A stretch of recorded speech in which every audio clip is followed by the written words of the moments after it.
سوال: سر اپنی ذات کو سمجھنے کے لیے کائنات کو سمجھنا کیوں ضروری ہے؟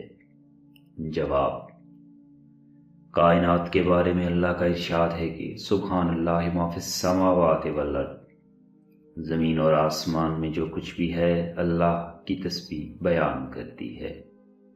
ہر چیز اللہ کی تسبیح بیان کر رہی ہے۔ مثلاً شاہین اپنی صفت پریزرو کرتا ہے، اسی طرح آشیانہ بنائے گا، اسی طرح پرواز کرے گا، اسی طرح شکار کرے گا۔ اسی لیے جب آپ اپنے آپ کو شکل باطن میں دیکھیں گے تو انہی چیزوں میں سے ایک نظر آئے گی۔ بگلے کا ایک الگ مقام ہے، وہ منافق ہے، لگتا ہے عبادت کر رہا ہے لیکن مچھلی پکڑتا ہے۔ اس لیے غور کرو کہ انسان کے باطن کی آگہی ان جانوروں کی شکل میں ہوتی ہے، اور انسان کو پتہ چلتا ہے کہ تیرا باطن ابھی یہاں تک آیا ہے۔ اسی طرح گائے فیض عام ہے، معصوم ہے، بھولی بھالی ہے۔ ہندوؤں نے اس لیے اس کو اپنی ممتا کا سمبل بنایا، کیونکہ یہ پالتی جا رہی ہے، بیل دیتی ہے، کھیتوں میں ہل چلاتی ہے، دودھ دیتی ہے، اس کا دودھ ماں کے دودھ کے برابر ہے۔ تو یہ ساری کائنات انسان کا مظہر ہے۔ یہ جو زمین کی سطح پر دوسرے واقعات ہیں یہ بھی انسان کی صفات ہیں۔ مثلاً کوئی شخص یہ کہے کہ وہ پہاڑ ہے تو کیا ہے؟ اٹل ارادہ۔ کوئی شخص دریا کی طرح ہے، اس میں دریا کی روانی ہے، اب آب رواں کی طرح ہے اور میٹھے پانی کی طرح ہے، اور کوئی سمندر کی طرح کڑوا اور گہرا ہے۔ مثلاً مجذوب سمندر کی طرح کڑوا ہے لیکن گہرا ہے۔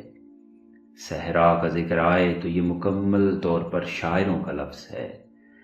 دشت جنوں، دشت فکر، یادوں کا صحرا اور صحرا کی پیاس، یہ سارے شاعروں کے واقعات ہیں۔ مثلاً یہ کہ اس کائنات کے حوالے سے ہر آدمی کے لیے پہچان کا کوئی نہ کوئی ذریعہ ہے۔ مثلاً سورج ہے، چاند ہے، ستارے ہیں، اور پھر ان کے حوالے سے یوسف علیہ السلام کا وہ خواب جس میں انہوں نے دیکھا کہ ایک سورج، چاند اور 11 ستارے انہیں سجدہ کر رہے ہیں۔ وہ خواب جو انسانوں کے حوالے سے تھا، اجرام فلکی کے حوالے سے آیا، ثابت کیا ہوا کہ یہ سارے کے سارے جو ہیں انسان کی اصل صفات کے مظاہر ہیں۔ انسان اور کائنات میں ایک رابطہ ہے۔ کائنات کو سمجھنے کے لیے اپنے آپ کو سمجھنا ضروری ہے۔ جس نے اپنے آپ کو پہچان لیا اس کے لیے کائنات ایک کھلا مشاہدہ ہے۔ بس یہ کائنات ایک راز ہے۔ دعا کرو کہ کوئی آپ کے لیے اس حجاب کو اٹھائے تاکہ ساری چیزیں اور 18,000 عالم۔ اس لیے سلطان باہو رحمۃ اللہ علیہ نے فرمایا کہ تمہارے اپنے اندر 18,000 عالم ہیں۔ ایک بہت بڑے بزرگ نے اپنی کتاب میں لکھا کہ جب میں نے عبادت میں بہت غور کیا، کنسنٹریشن کی اور اپنے نفس پر بڑا غور کیا تو مجھے پتہ چل گیا کہ میرا نفس کیا ہے۔ مجھے یہ پتہ چلا کہ میں مور ہوں، یعنی کہ ابھی خود پسند ہوں، ابھی رنگوں کے اوپر میری جلوہ گری ہے۔ شاہین جو ہے مر جائے گا لیکن مردار نہیں کھائے گا، شیر مر جائے گا گھاس نہیں کھائے گا۔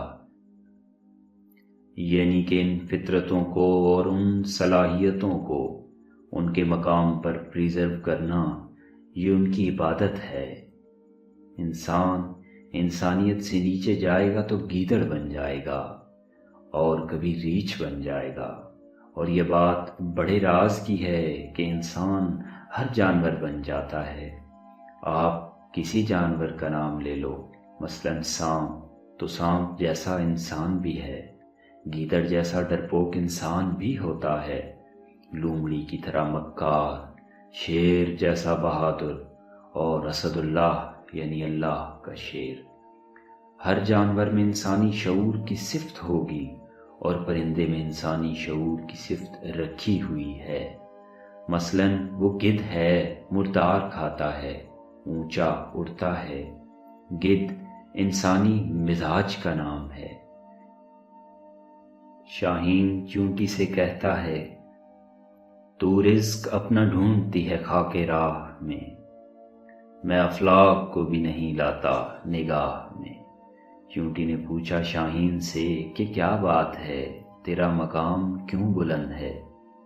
تو شاہین نے کہا کہ تو اپنا رزق خاک راہ میں ڈھونڈتی ہے اور میں آسمانوں کو نگاہ میں نہیں لاتا، بلند نگاہ ہوں لہذا بلند مقام ہوں۔ یہ ساری صفات ہیں، کوئی بھی پرندہ آپ لے لو، یہ سارے انسانی شعور کے درجات ہیں۔ آپ ان کو دیکھ کر اپنا مقام متعین کرو۔ وَمَا عَلَيْنَا إِلَّا الْبَلَاغُ الْمُبِينُ۔